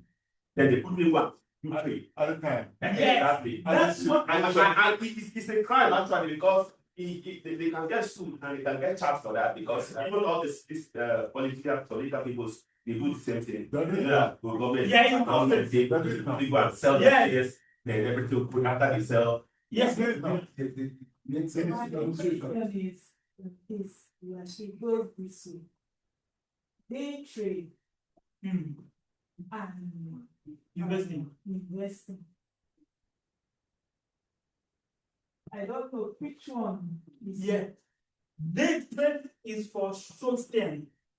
because I see that when you do that day trade, you lose money. Yes, yeah.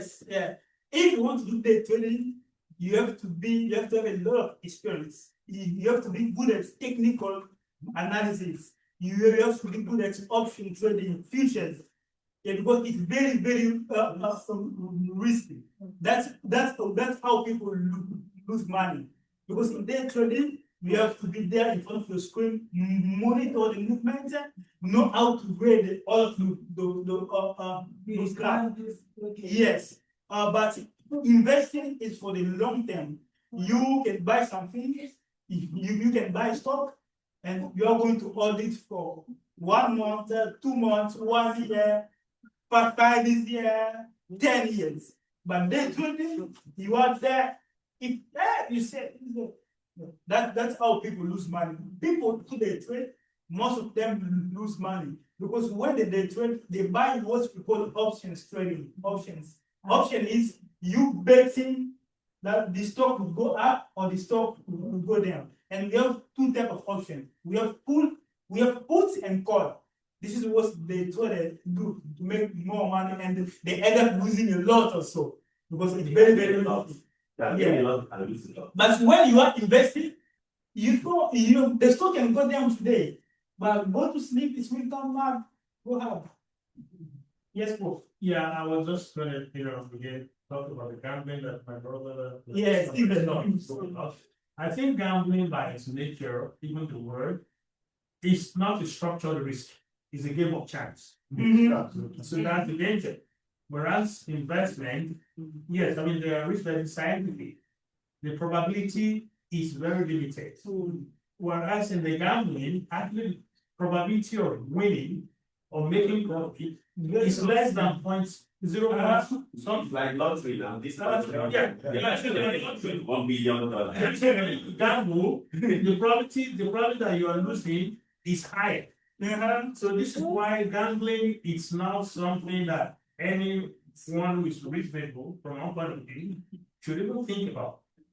In any situation is the probability that you are going to lose. So those who win is mistake. So that's the reason. So you just invest. It's a reasonable risk because the probability is that you are going to win in the long run. Yes, okay. It's simple. Forest trading. Forest, yeah. Forest exchange. Yeah, it's not trading. What is the first about forest? No, just want to, talk to the past because like now, forest trading does not, it's not profitable. Yes, there are many, you can trade many things. And forex is one of them. In forex, you are trading exchange currencies. For example, you can trade the USA dollar against the Chinese yen. You can trade now of the Chinese yen will go up against the USA dollar. That's our, the guy who's the Secretary of Treasury, Scott Bessent. Yeah, this is what he used to do. Yeah, before he became Secretary of Treasury, he was a trader of foreign exchange, forex, with the Soro. With Soro, he was working with Soro. So I just want to give an example of what my sister asked me: investing and day trading. Which one is best? I wanted to do day trading then. I started with $50. So I put it on Amazon. It's before the weeks run down, my $50 becomes $27. So I said, this is trading. Put in $50 and then I will now withdraw the 20. I said, no, I will not withdraw the $27. So I forgot about it since 2021. Yeah, I just opened it now. Guess how much is it? $83. For 2021. No, it depends on how much you bought. I said $50. Meanwhile, they just what it? Not company for Amazon, yeah. That's like 0.0 something shares. Yes. Yeah, of course, just and that's not trading. That's not. I got it to stop now. I wanted to trade. You understand what I said? But trading in futures, that's one that has a lot of risk because you can gain, you can lose. Yeah. And it's all based on speculation. It's just the guy just speculate I think this thing will go up to 2 p.m. today. And if it go up, then you bet on it and you buy it. You can buy it at that rate. Then more than you can be lucky to go up. Yes, you have to be on the screen. You have to be working on the screen to be waiting for when it goes up. Then sell. I will make promise. Let me sell at this rate. It's people. That's it. And we are working and like no one's to say, I saw something starting small. So what do you advise? Do you think we should buy this stuff or should we hire? This is the following slides where we're going to go deep into it. But in general, for example, in this slide, you will see we have many type of accounts you can open. You can open a retirement account and you can open a brokerage account. A retirement account has some tax benefits, such as 401k or Roth IRA. A brokerage account does not have a tax benefit. So if you want to start, me personally, I advise people to have a retirement account and a brokerage account. And with a retirement account, you have it because you have some tax benefits. You can, if you open a retirement account, for example, a Roth IRA. A Roth IRA or a 401k is not an investment. It's just an account. An investment, once you open your 401k or Roth IRA, you need to buy investments inside. You see, so if you open a Roth IRA or a 401k, you can go buy some index fund inside. For example, BOO on paper, BOO, and then every month you can start putting something in your retirement account. And you can also open a brokerage account where you can start buying stock or index fund. With the retirement account, the government limits the amount you have to put a year. That's one of the difference between the brokerage account and the retirement account. In the retirement account, there is a limit you have to put per year. But in a brokerage account, you can put as much as you want, even billions. You see. So the next step we will talk about But if I can give you now, the next step will be you can go to either Vanguard or Fidelity. You can open a roof area if you don't have a 401k to work. This is next.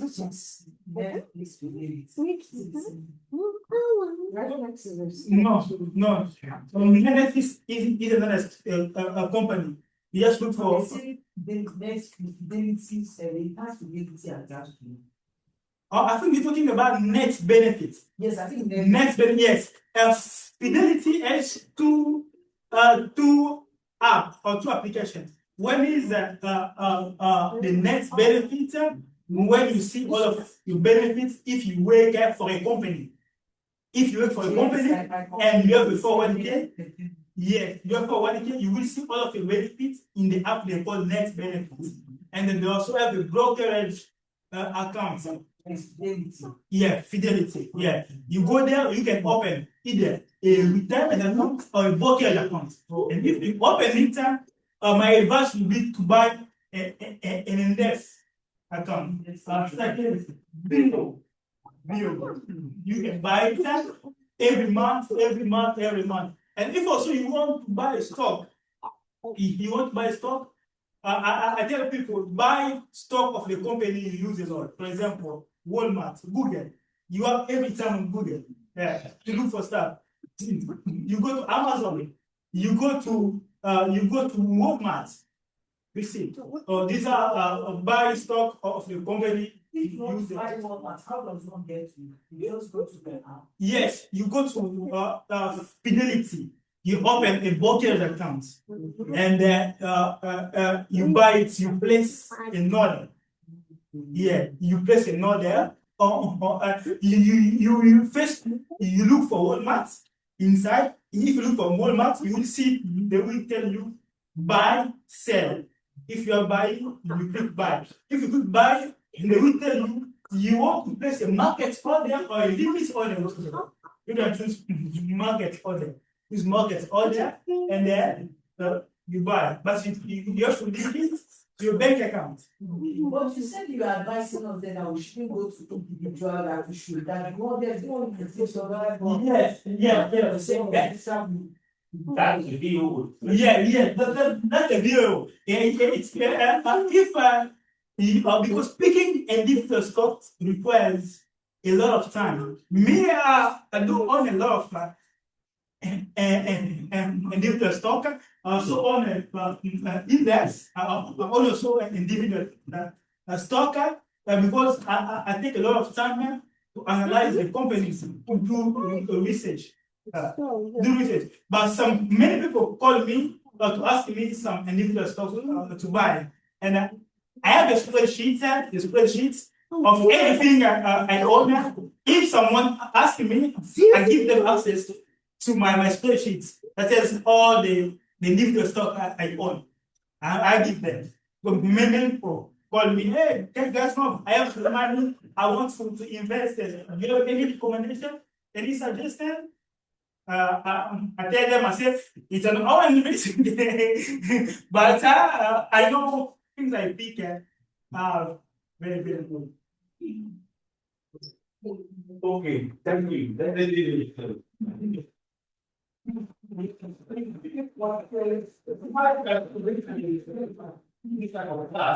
They will charge a lot of money. They can say $300 per hour.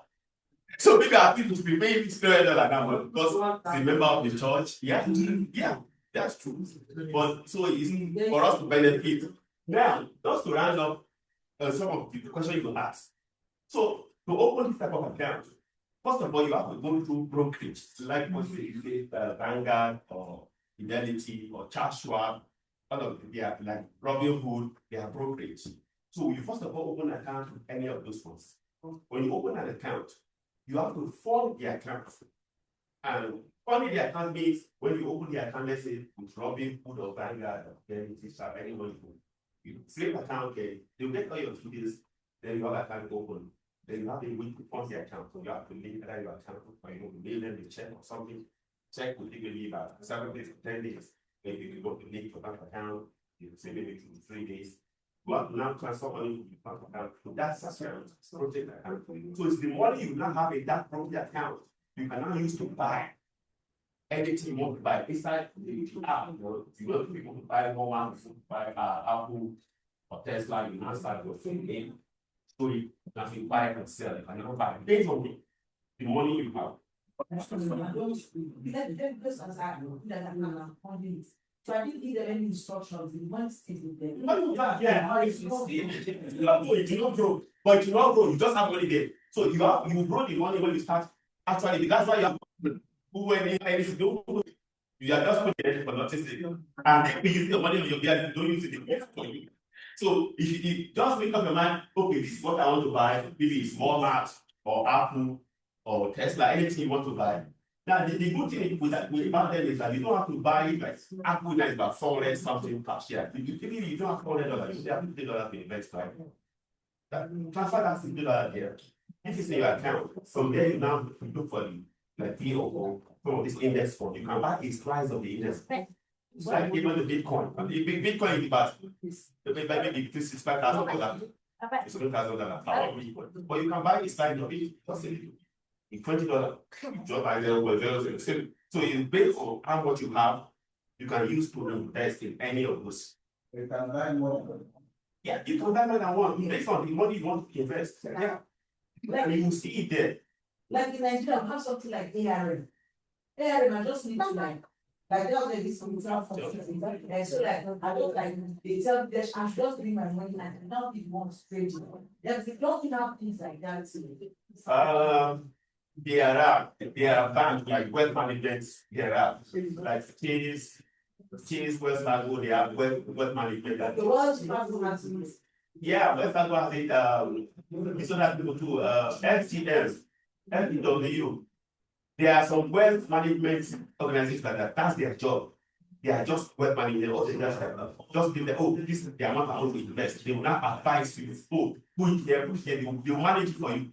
There are wealth management companies that are specialized on that. I think Chase is one of them. TIAA. TIAA, yes, TIAA. Then FGW, I've forgotten the name, but FGW is also a wealth management company. That's what the job is specialized for. But this broking account is you are the one in charge. This is what I want to buy. Every day you go and see it, you log into your account, you say, oh, this is what I have. And the good thing about index is that, let's say you say every month I want to add $20 every month. I want to put $20 in there, which is, it's allowed. So every month, instead of putting money in your savings account, in your bank that they will pay you maybe 2 cents, 1 cent per. You don't make any money because on $1,000 you might not get 2 cents anymore. But if you think in this fund, you are adding it. As you are buying those stocks, those index funds, those stocks will be growing per time, and they are growing. Your money is also growing. Well, maybe like your wife said, maybe have done such things and some of them eventually don't know how the money is. No, that's not true. If you are not doing forex, if you are not trading futures, you can lose money, you can gain money. But if it's just to invest on index fund, you can never lose money on. That's why I said on index fund, you can never lose money. Your money may lose part of the value of everything can never disappear. It has never happened before. It can never happen. Why? Because it's index. For index fund like futures, S&P 500 index, Nasdaq. Now, S&P 500 just means you 500 top companies in the world. That is what it makes their money. So if Amazon goes down, Apple will go up. Microsoft will go up. If another one goes down, another one will go up. So your money will always be stable because it is a fund based on multiple companies. So if it goes down, 7 will go up. Out of 500, all the 500 can never go down. It can never happen before. It can never happen. So some will go down, some will go up. Because of that, your money will not feel that impact. It will always go up. So that's the advantage of index. That's the advantage. Another advantage is if a company is just starting up, like Chobani now. Like Chobani, when Chobani started, just when they did their IPO. After the IPO, the price is jumped. Like SpaceX now, that you're talking about, So SpaceX now has a value. Once they do the IPO, the value will jump up. So those who have it, They have not done their. the guy is still quiet. So once they do IPO, they're going public. So those who have it before the IPO, they'll get that lesser amount. And after the IPO, the price will jump. I remember one Sandry Energy, then when crude oil was very down, crude oil was zero. About 3 years ago, crude oil was zero, like zero. Oil companies, those who are involved in drilling, they were actually begging people, if you have storage, come and take free crude. The reason was that they cannot stop drilling. Because if they stop drilling, the cost of stopping drilling will be more expensive for them. So they cannot stop. But they are just pumping it out. They say, if you have storage, let's come and take food free of charge. So those who have money to build storage, they are going to build every storage that day. Any food, free food, just cost of transporting. Free of charge. Why? Because it was it was less than zero, was minus. So standing then, the share of Sandry Energy at then, after some few months, he started appreciating. Sandry was only $1, some $5. So I just saw it. I have just like excess money. I said, what that will do? What that will buy? And the Sandry, I don't buy it. Let me just buy like $300. And then I have $300, right? That's why again, I ended up buying 300 shares of that sandwich that year. After a couple of years, I don't notice that it has moved from $1 to $40 somewhere. So I said, if I bought like 1 million of it, so that's the way some things work. You that's the way it's cheap. After some time, it goes on. There are some about that enough money, but it's not much. So They didn't have like agencies that they have worked that will now take it upon themselves to like financial, we have financial advisors too. Yeah, like some of those organizations, they have financial advisors that can work with you on a one-on-one to advise you. No, they will charge some fees. Yes, it's not free, they will charge some fees. Like I came now, what is doing that is like financial advisors. Because can guide you and train them out, do this, and that's why we're doing this about seminar. Yeah. All right, so I think so maybe in either next week or 2 weeks, based on the availability, we'll post it also. Maybe next week or 2 weeks, not too long ago, so that when it's still fresh. Yes. So that when it's still fresh in the head, we finish within the second lab. Maybe next week we can give this chance. We can plan another one next month. Maybe we'll make it early because if people don't come earlier, that's why we have to wait till maybe almost 15 minutes later before we start it. Because we see we can't allow people to come. So I mean maybe start maybe 3 or 2 or 3 p.m. Then we'll finish maybe 2 hours, 3 hours, so that I think people have a lot of questions for this type of classes. Many people have questions they want to ask. And we'll try to answer as many questions as possible. Praise God. So I think we should close it so that people probably don't know. There are pastors that said that. Yes, definitely.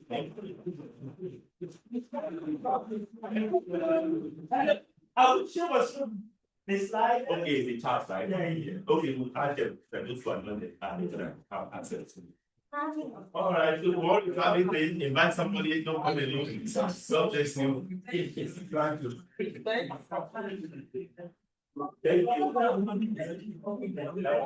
Yes,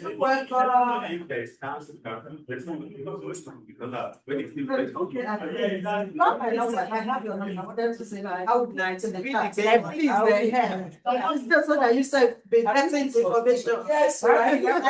All right, bye, ma. Yes, ma.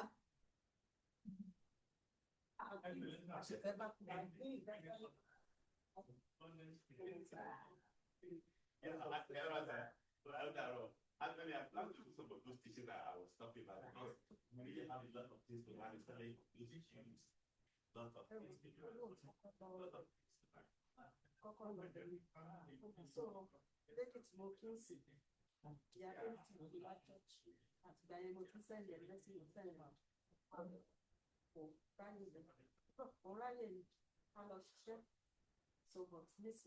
Just, I'm already in that. Lágbára Ọlọ́run. Ẹ̀yin tíṣà, ẹ̀yin tíṣà